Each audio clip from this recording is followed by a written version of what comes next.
Are you tired of your Integra squealing like a motherfucker every time you start that bitch up? Well, I have the solution for you, buddy. New belts for your B18 B1. Huh? I'm Alex B, and this is Broke Boy Builds. For broke ass motherfuckers like us.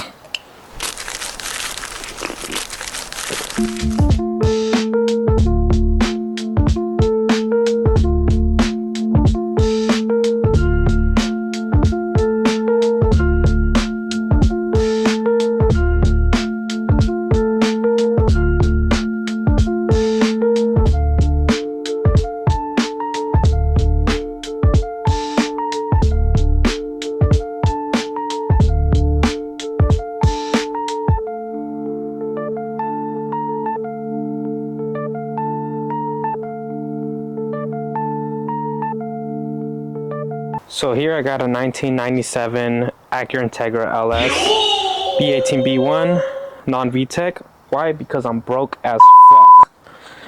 Broke as fuck, so I gotta do with what I got. This bitch got miles unknown. She is called the Green Bastard, and everything works minus the odometer. So yeah, but AC works, power steering works, leaks some oil, but hey, it is what it is, right? That's what we're here for. Get this bitch running like it should. So let's get it started.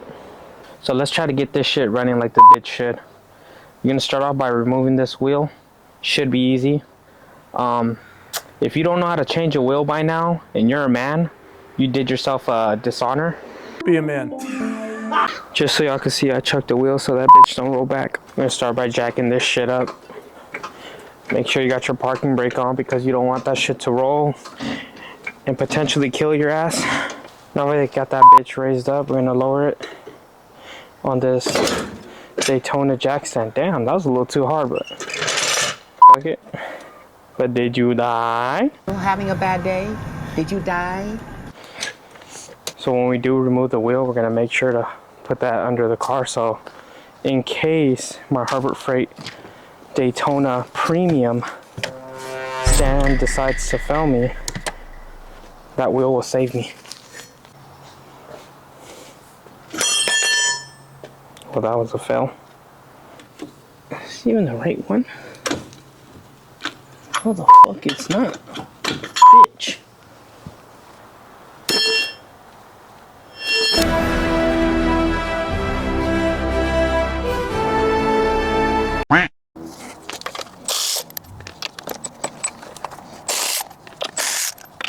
Not sponsored by Milwaukee Fuel. But if y'all want to give me free shit, I don't mind.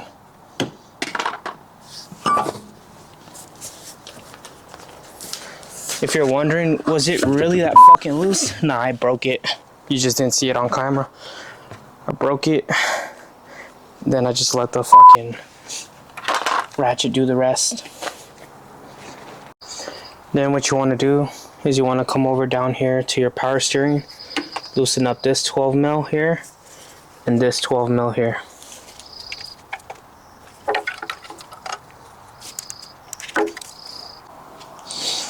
Once you get those nice and broken up, you want to actually remove them. So those 12 millimeter bolts that we just loosened up earlier, go ahead and just take those out, put them to the side, make sure you don't lose them, and have everything in order.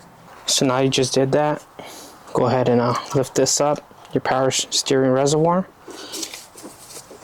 You should be able to pick it up a little bit, put it off to the side, and there's a wing nut here. You could go ahead and just start loosening that up.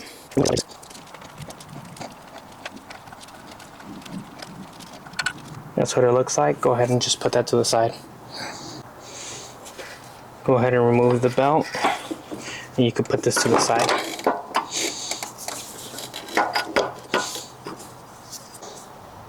So you're going to want to loosen this 12 millimeter bolt here, and there's another one here. This one I already started it, but preferably, well, you're actually going to need a long socket, deep one, and this I would say with ratchet it by hand without an automatic, because it's really a tight fit. In my case, I think my tensioner is seized. I loosened it a whole lot, I kept messing with it back and forward, but it looks like it just doesn't want to budge, so I'm just going to go ahead and cut that one off. 12 seconds later. Belt, right? Back to the belt. I just cut it, and I just realized, like, whoever did the last job, this isn't the right size belt. So even at its loose point, this shit was tight as fuck. So that means that the belt was too short, and somebody just probably put it in there to fucking get the job done, or maybe have it go down the road as soon as possible. But yeah, this should have been a little bit longer. That's why the tensioner wasn't going down, because it was already at its max down. But usually this little guy would be higher to make it more tighter, and then lower for it to be more loose. So in my case, it was already maxed down to the bottom, and it was still tight as hell. So That's what she said. That's my joke. Damn it, Dwight. I'm gonna go ahead and say this was the wrong belt. This is the alternator right here. This guy. Oh, here you go. So this 12 mil bolt here, you want to loosen up. I already went ahead and broke the torque on that.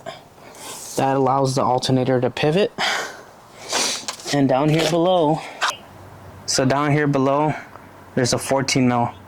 You want to go ahead and loosen that. Once you do that, it'll loosen it up and allow the alternator to pivot. You can just go ahead and remove the last belt.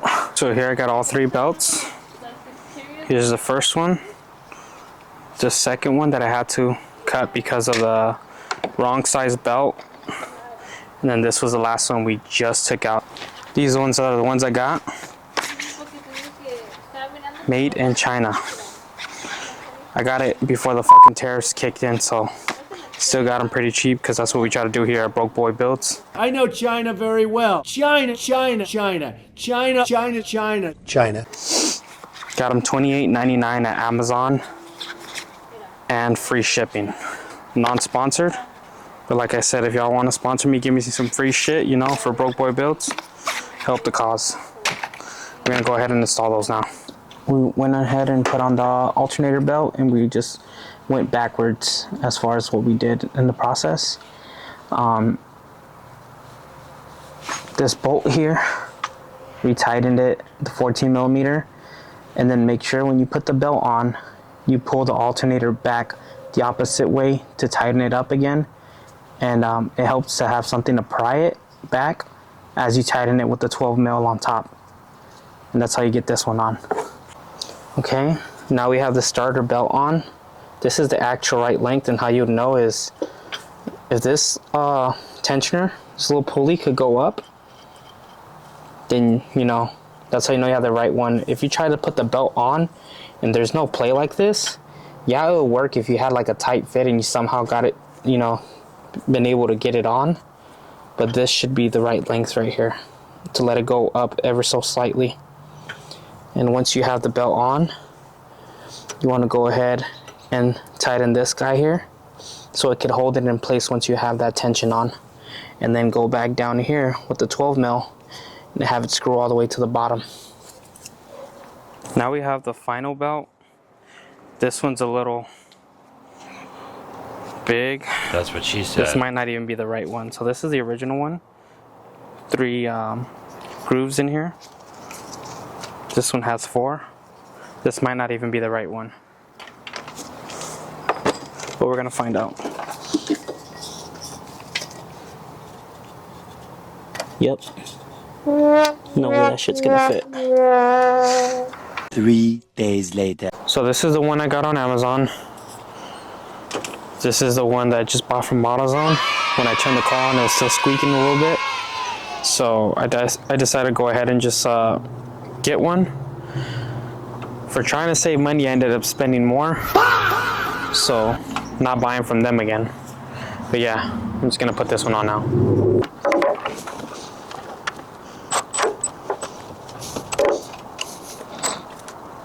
Not too much. All right, the moment of truth, guys.